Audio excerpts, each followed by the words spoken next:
Okay, I've set this up with a little closer shot here. We're same pot. Here it is. Hadn't really dried any. It's only been 5 minutes.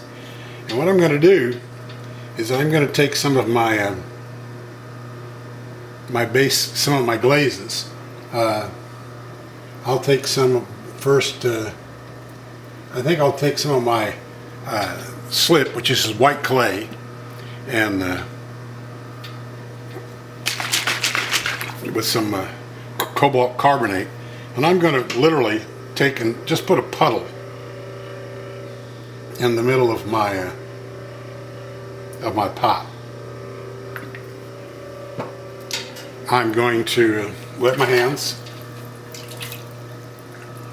and I'm going to try to confine that puddle to the middle so I get a nice consistent outside to that. I've speeded up my wheel just a little bit, and let me stop it so you can see. So it's kind of in the middle now. Now I'm going to take my hand, my finger in the middle, and I'm going to increase the speed of my wheel, and I'm going to move my fingers out. And as I increase,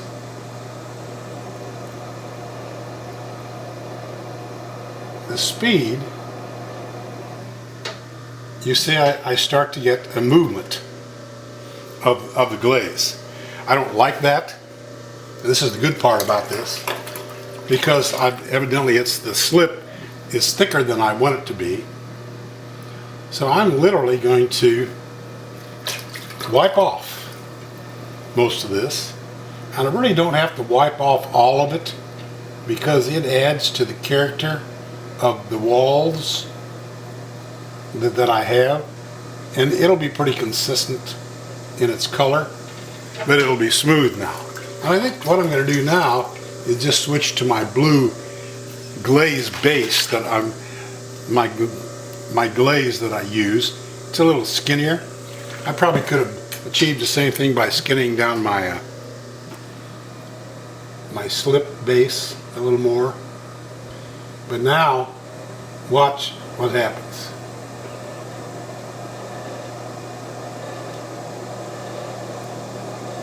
I can actually feel it flying off the edge of the bowl.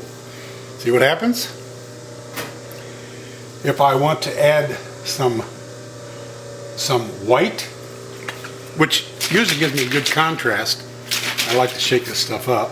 I like to start in the middle, and I'll just start with a little. This is pretty skinny, even though this is a white slip base.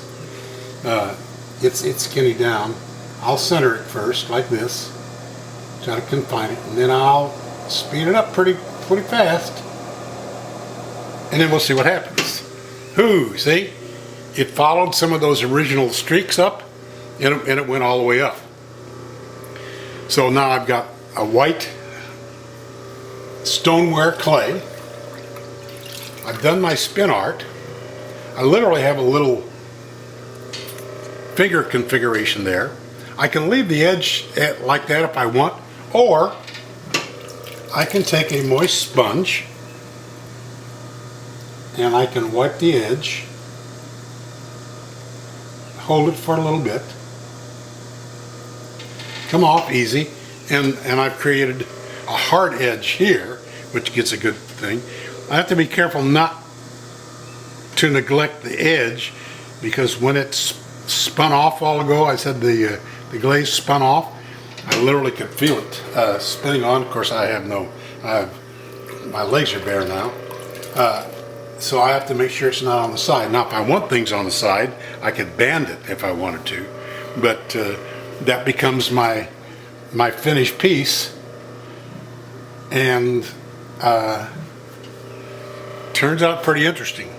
Let me cut this off. I'll take it off the bat. I'll take the bat off.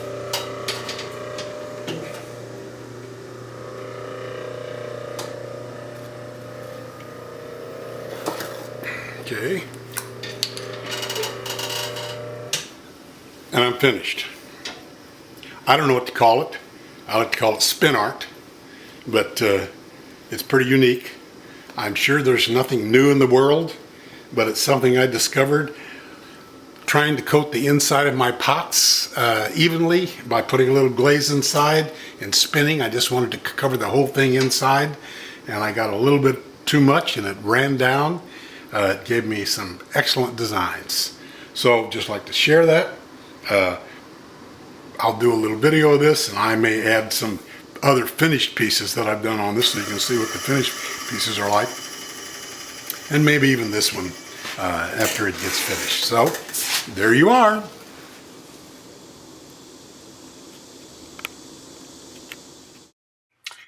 These first pieces are just leather hard pieces that I've taken off. They're dried, but you can see the effect that's there. And these last two shots are some of the finished work. And you see they're all a little different, so you get a unique piece as you go. So I've enjoyed doing these, so I just thought I'd share them with you.